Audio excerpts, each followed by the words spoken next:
see I'm being filmed up there. Well, Rosemary, I don't think I signed that disclaimer regarding the filming. The one that I drafted. May have please record shut. I hope you're fantasising about getting a good chairman. I've got the suit on, but looking around, I actually start to feel a little bit overdressed. But I'm in this rather formal attire at the insistence of my first speaker. I often wear a suit these days, but I used to be a little bit more flamboyant, and in fact once I had a fleeting involvement down at the theatre, and during that time I received advice from one of the veterans about theatre parties, and what he said to me was basically this. He said, "Lovey, if you can't brag about what you know, brag about what you don't know. And if you can't brag about what you've done, brag about what you haven't done." Now, I pretty much ignored this advice until now, but can I just say that until last night, I'd never spent a night in Melbourne. Well, you might ask, what are the odds of that? Person living in Sydney, reasonable sort of income, not afraid of travelling generally, late 30s, average weight and height, that sort of thing. You might say, what are the odds against a person like that? Until now. Well, for that sort of thing, we need our resident mathematicians. And fortunately, we have such a person in my next speaker. Roland Seidel is a mathematician. I'm told that he also writes the software that is used by those people that ring you up and say they'd like to conduct a survey and it'll only take 8 minutes. Nevertheless, I'm proud to introduce Roland Seidel.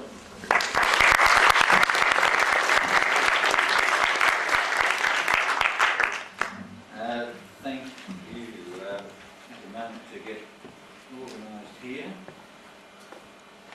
The wall can run on as well.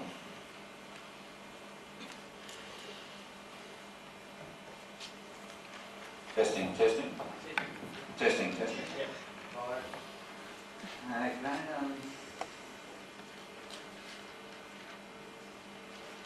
should have a slide to do all this, really, shouldn't you? Yes, I've been asked to speak about sucker bets, but I had an extraordinary experience a while ago, which I'm just going to have to tell you about first. It was one of those dreams, you know, those powerful, enormous sorts of things that you wake up from and you say, good God, what the hell am I doing in this reality, when that one was so much more profound. And it started off with one of those ringing sort of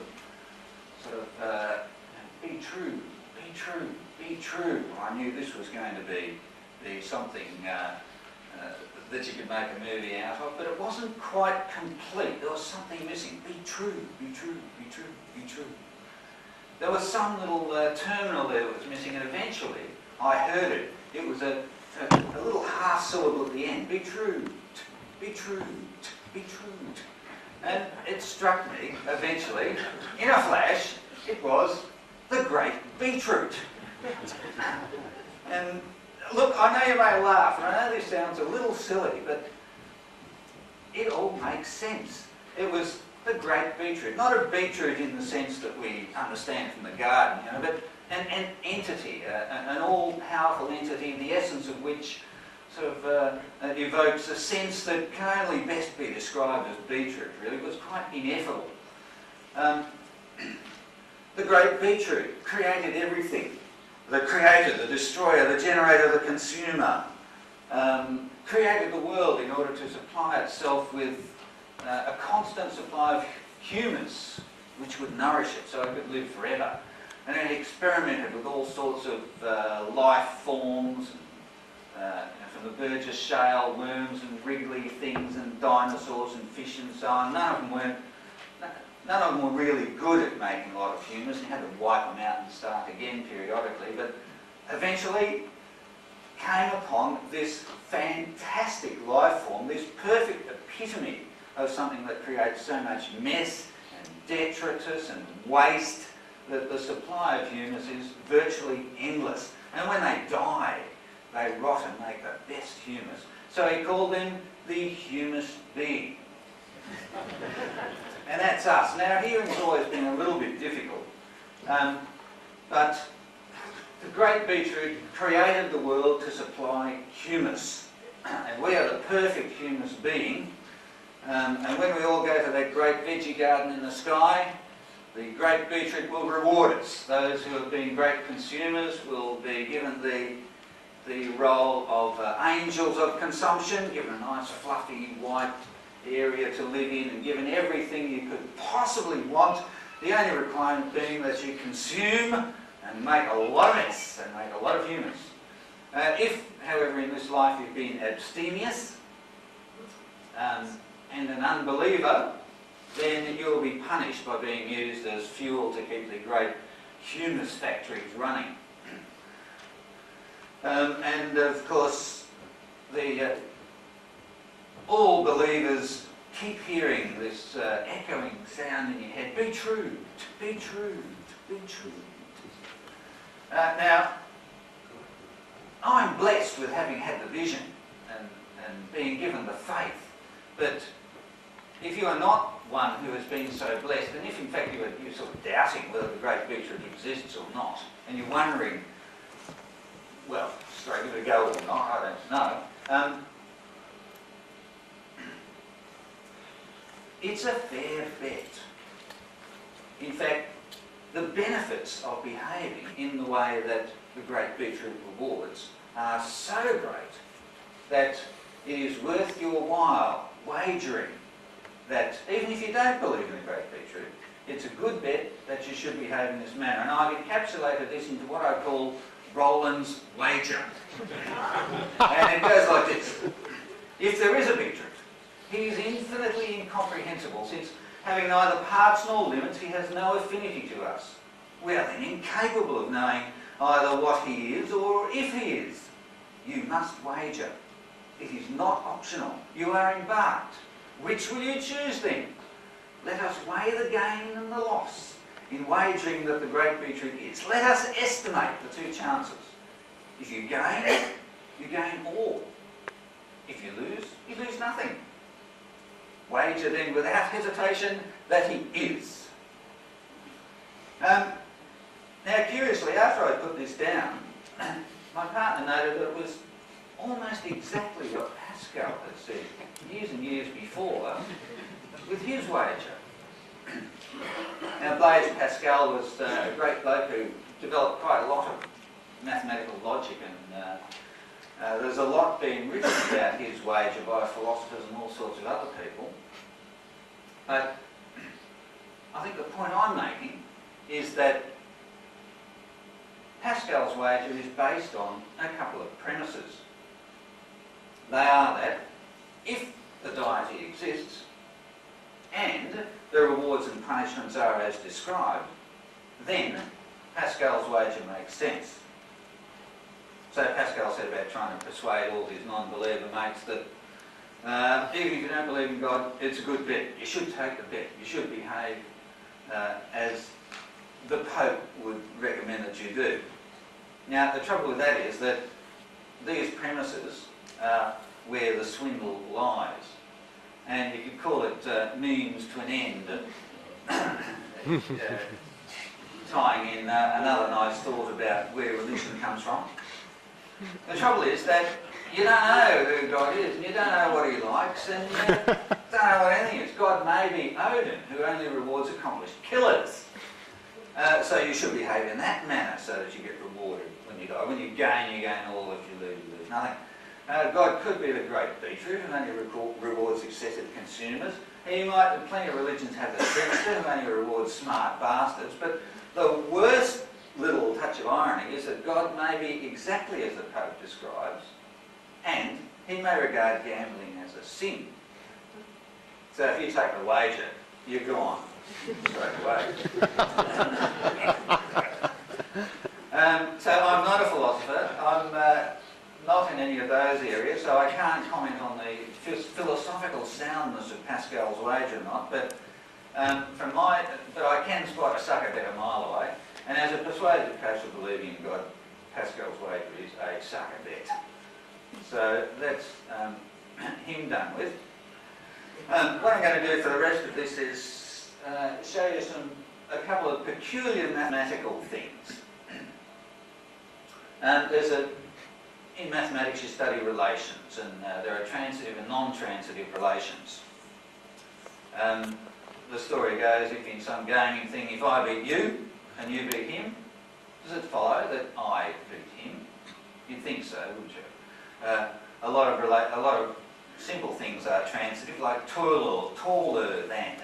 If I'm taller than you and you're taller than him, then it stands to reason that I am taller than him.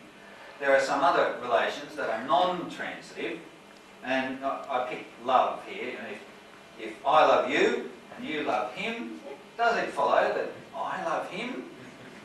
Possibly not. In fact, there's a good chance it's going to work in the reverse. The simplest non-transitive game that I'm sure everybody is familiar with is the rock, paper, scissors thing. Rock beats paper, paper beats scissors, scissors beats rock. Now you could turn this into a sucker bed by saying, okay, we're going to play rock, paper, scissors. We'll put our hands behind our back. You show me your hand. Now I'll show you my hand. And I can always pick the one that will win. Now, you'd think nobody would fall for that.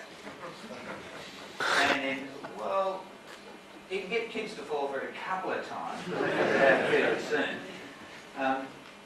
But there are a few varieties of rock, paper, scissors that people do fall for, and that it is easy to trick them with. Now, there's this great problem in voting, which was initially spotted in 1785 by the Marquis de Condorcet, whoever the hell he was. And it pointed out a real Achilles heel in voting systems, that if this is an arrangement of how the population felt about three prospective candidates, Arthur, Beryl and Charlie, that 1/3 of the population felt that Arthur was better than Beryl and Beryl was better than Charlie. Another third of the population felt that Beryl was superior to Charlie and Charlie to Arthur, and another third that Charlie was superior to Arthur, etc., etc. You can note that 2/3 of the population prefer Arthur to Beryl. Here they are, these ones. Oh, bugger. Don't you hate Microsoft? Buttons do different things now, don't they? This first row, Arthur is preferred to Beryl. In the second row, Beryl is preferred to Arthur. In the third row, Arthur is preferred to Beryl. Well, 2/3 of the population prefer Beryl to Arthur. It's not difficult to see that another 2/3 prefer Beryl to Charlie. Another 2/3 prefer Charlie to Arthur. So, if these were the voting results, who wins? And no matter who wins, there's going to be 2/3 of the population who would have preferred somebody else.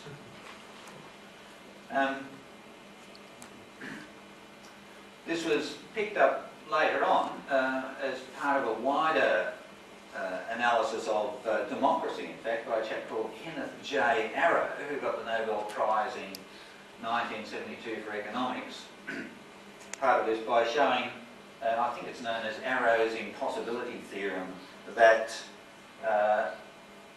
the 5 conditions that everybody agrees are essential for democracy, a democracy based on voting, are logically inconsistent. And we'd like to think democracy is one of the great achievements of the human race. There are only 2 great achievements that are based on accountability. One is science, the other is democracy. And you can't possibly countenance that there's something a bit wrong with it, but there's a thing in here a bit like Gödel's impossibility theorem. To quote Paul A. Samuelson, he said, "The search of the great minds of recorded history for the perfect democracy, it turns out, is the search for a chimera, for a logical self-contradiction. Now, scholars all over the world in mathematics, politics, philosophy and economics are trying to salvage what can be salvaged from Arrow's devastating discovery, that is, to mathematical politics, what Kurt Gödel's 1931 impossibility to prove inconsistency theorem is to mathematical logic." The essence of it is that it is very easy in a voting system to put in office a person who is cordially disliked by a majority of voters. But the greater philosophical problem of it is that, as he found, these 5 conditions are logically inconsistent and deadlocks can arise, and one surprising way that they've suggested of resolving it is to elect a dictator by lot to make the decision. And then they note that this is, in effect, the role that the monarch plays in British constitutional monarchy. So even before it was recognised as a serious philosophical problem, there was already a practical solution in place for a lot of them. So voting can produce those sort of non-transitive relationships where no one candidate is clearly preferred. A similar version of it is when you're playing tournaments. If you have 3 teams lined up here, this is Arthur's. Where's my mouse gone? I've lost the mouse altogether. Oh no, there it is. Can you see that? Here's Arthur's team. The higher number means a stronger player, so Arthur has 1 strong player, 1 dud, and a fairly good one. Beryl's team has a 3, 5 and 7s. Charlie's team has a 4, 5 and 9. Now, if we play one of these tournaments where every player plays every other, let's see how Arthur's team goes against Beryl's. Well, Arthur's number 8 sets up and beats everybody. 1, 2, 3 wins. Arthur's number 1 sets up and beats nobody. Arthur's number 6 sets up, beats 3 and 5, and loses against 7. That's all right, they've won 5 games out of 9. Let's see how Beryl goes against Charlie. Beryl's 3 sets up and beats number 2. Beryl's 5 sets up and beats number 4 and 2. And am I right, Dan? Yeah. And Beryl's 7 sets up and beats number 4 and 2. Again, 5 wins out of 9. So Arthur's team is superior to Beryl's. Beryl's is superior to Charlie. Charlie's must be a pretty dud team, you'd think. And if Charlie team played Arthur, you'd think all the betsters would be putting the money on Arthur, but they'd be wrong because Charlie's 4 beats number 1, Charlie's 9 beats everybody, and Charlie's number 2 beats number 1. Again, 5 wins out of 9. So here again, a sort of a rock, paper, scissors thing, where one team can beat one other and is defeated by the other. But if you were setting this up as a competition, who wins? If you did it as a round robin, you would be left with this paradox. If you did it as a knockout team, where the loser goes away and the winner plays the remainder, you could determine the outcome by who played whom, by choosing which team started off. It could even be Arthur, Beryl and Charlie could be applying for a job, and this could be their measures on intelligence, personality and something else. And the employer is then left not being able to decide. It could be 3 pies, apple, berry and what's it, custard. And these are their scores on taste, freshness and size. And again, which one are you going to pick? You can always find one that is better than the one you've chosen. And the way you turn this into a sucker bet is to make these 3-card hands. You set up an 8, 1 and 6 hand and a 3, 5 and 7 hand, and you say to the sucker, okay, you pick a hand, and then I'll pick another hand, and I've always got one which is better odds. And this is exactly like saying to the child, you show me your hand, rock, paper, scissors, and then I'll decide which one I do. But it's a little more disguised here. The most extraordinary one, and by the way I should note, these are quotes from this very fading photocopy of one of Martin Gardner's Mathematical Games articles. I can't find it on their archives, so I can't give you the year. It was sometime in the 70s or the 60s, I think, but being a true child of the 60s, I can't remember a bloody thing from there.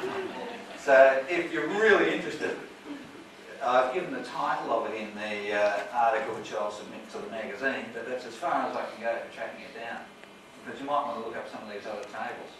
Here's a game where we toss coins. just a long string of coins. And what we're betting on is a particular run coming up. So Arthur might have bet on head, head, tails, and Beryl might have bet on head, tail, head. Where you can see toss, toss, toss, toss, toss, toss. Eventually, head, head, tail came up and Beryl wins. Or Arthur, whoever it was. And you can set up a table of what's likely here. In this table, here's Arthur's bet. Oh, money, how's it going again? I think it must go to sleep. Here's Arthur's bet. Arthur might bet on head, head. Well, Beryl wouldn't bet on head, head then, would she? She'd be an idiot. But she might bet on head, tail, where she'd have even money of coming up. She could bet on tail, head, where she'd have 3 chances out of 4. And you should be able to see the theory for this one. This is not too hard. If it doesn't come up head, head straight away, any sequence of heads has to be preceded by a tail. So tail, head will always come up before head, head. So you get it? The chance of head, head coming up straight away is 1 in 4. Every other chance is a win for Beryl. So you can see how those odds might be determined. Obviously, if Arthur sticks to the mixed numbers here, let's go on again, then he can never be worse than even money bets. But if he goes for the head, head, tail, tail, and Beryl's got wits about it, then she can take him on. It gets interesting when you look at 3-run bets, and in this circumstance, it is always possible to pick better odds. Obvious ones again, if you bet head, head, head, there's 1 in 8 chance of that coming up straight away. If it doesn't come up straight away, every sequence of heads must be preceded by at least 1 tail. So tail, head, head must always precede head, head, head, and obviously it's got every chance that head, head, head hasn't. 7 out of 8. There are some, I think that's about the best odds you can get here, but in every column, no matter what Arthur picks, Beryl can find better odds. And it gets worse with 4 runs. Now calculating these things is a bit of a nightmare. And you could do your tree, tree diagrams and so on, but there's a few algorithms being developed for them, and this might be a bit dull for the mathematically uninterested, but it was such a bizarre thing that I had to show. This guy, John Horton Conway, invented the game of life with dots that live on and off, that many of you may be familiar with. He's a bit of a mathematical whacker and comes up with all sorts of extraordinary things that nobody can understand, but everybody agrees they work. So this one goes, how to calculate the odds for Beryl beating Arthur if Arthur chose head, head, tail, head, head, head, head, tail, and Beryl chose tail, head, head, tail, head, head, head. So bear with me for a moment. This has got a sum in it, but it's got a good little punchline. What you do is you set up 4 sums, A and B, B and B, B and A. And you generate a binary number above them determined like this. You ask yourself, does the top end match the bottom start? So if I, come here mouse, I'm really going to need you now. Starting at the first letter, you say 1. Does the top end 1, T, match the bottom start 1, H? Answer, no, so you put a 0. Go to the second position. Does the top end 2, head, tail, match the bottom start 2, head, head? Answer, no, put a 0. Third position, does the top end 3, head, head, tail, match the bottom start 3, head, head, tail? Answer, yes, put a 1. Now I think that's as far as I need to labour it. Raise hands if you want to see me go through the entire string. Not a majority. After having generated these numbers, 100111 is the binary value for 68 in decimal, and all the others, and the odds that Beryl beats Arthur is AA minus AB, 68 minus 1. 2, 64 minus 35. Odds are 67 to 29. So you can generate all of those numbers in the 3 by 3 lists and the 4 by 4 list. But this is an absolute killer. If you if you memorise this table, or just the key spots of it, and you present this game to somebody, it's something which does not obviously look like a sucker bet. You never got worse than 2 and 3, I think, is the worst you can do. So if you want to set up a little table outside the what do you call it thing? Call it gambling? Casino. So it's a brain thing. When you get old, nouns go away first, apparently.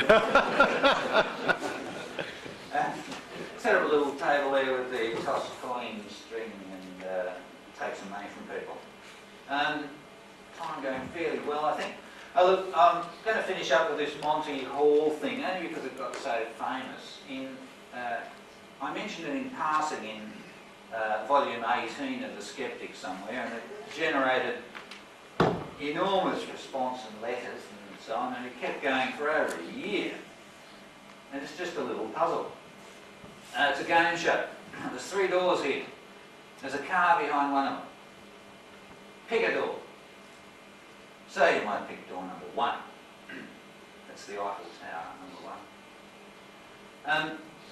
Now the host then says, well, good choice. Before I show you what's behind door number 1, what I'm going to do is open one of the other doors.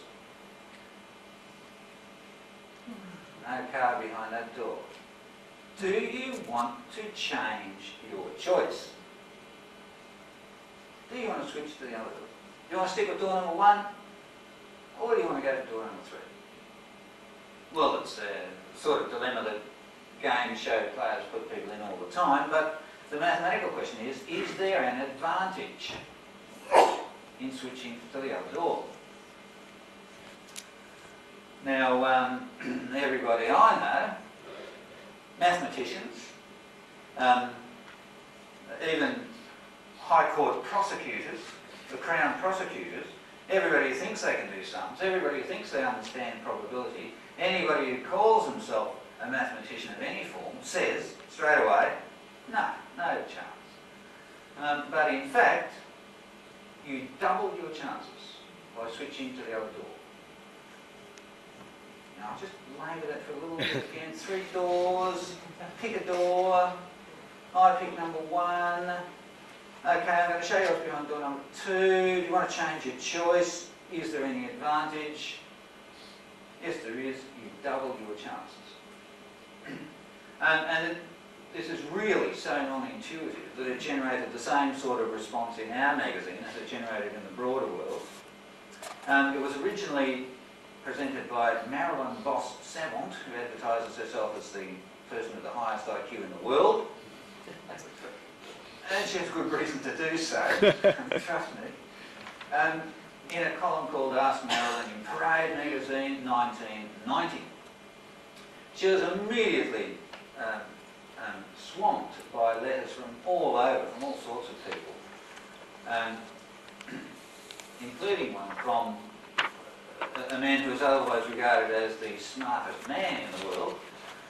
And this is well described in a book called The Man Who Loved Only Numbers, a book on the life of Paul Erdos.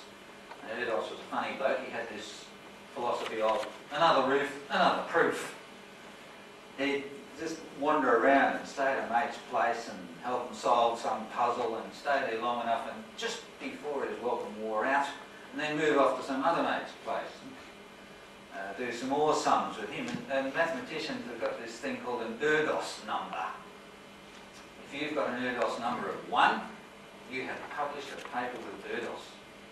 If you have an Erdos number of 2, you have published a paper with someone who has published a paper with Erdos. And you can see how it goes.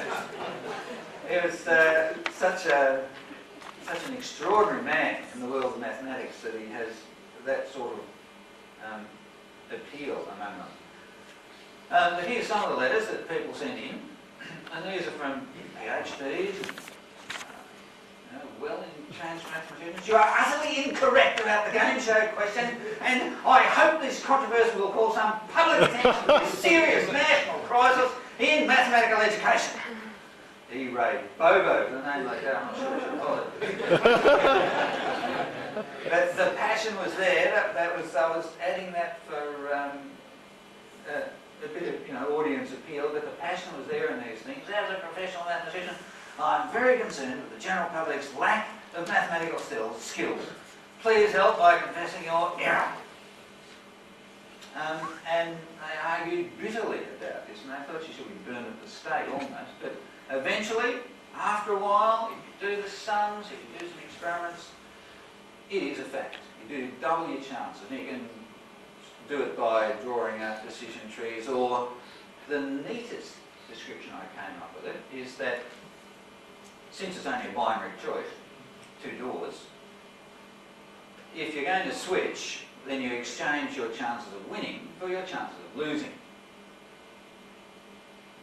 So you clearly had 1 in 3 chance of winning to begin with. If you switch, that becomes your chance of losing. So you're going to have 2 chances in 3.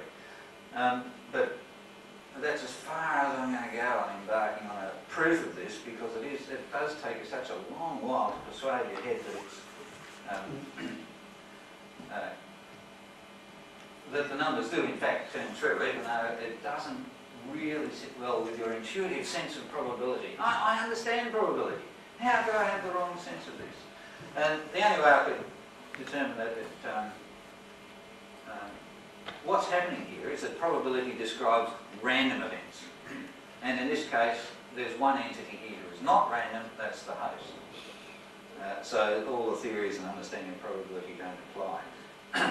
Eventually some people put up some empirical evidence for this. Darrell Calhoun, one of the Sydney Skeptics, did a computer program that showed indeed it was true. Rod Langland's got his Year 9 class to do a demo of it, and yes, indeed it worked out.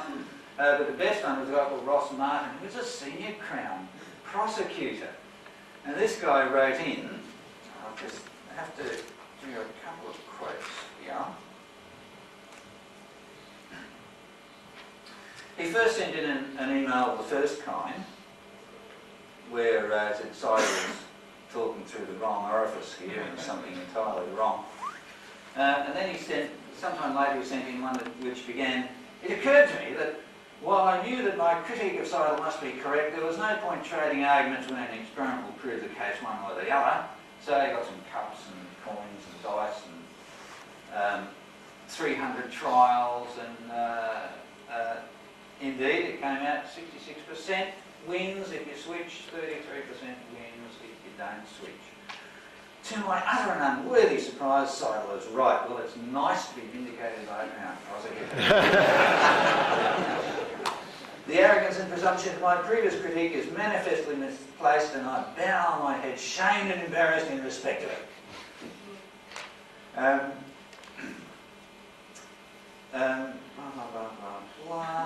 Here's the good paragraph at the end. If you have space, you may think there is merit in presenting both of my letters as an example of the triumph of scepticism.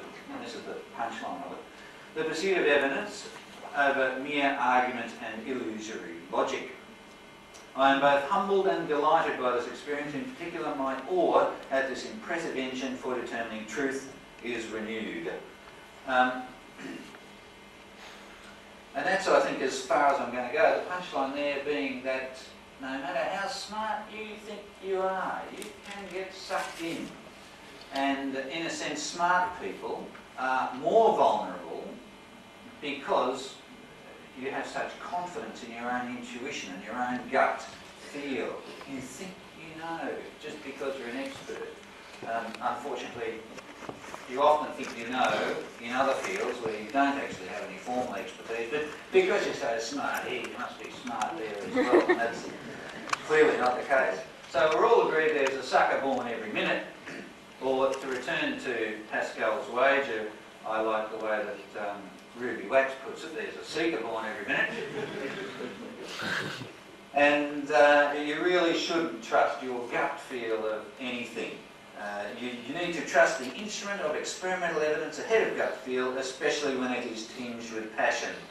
Or, as I would say, you always have to keep asking, how can I tell that from make-believe? I got it in. Thank you.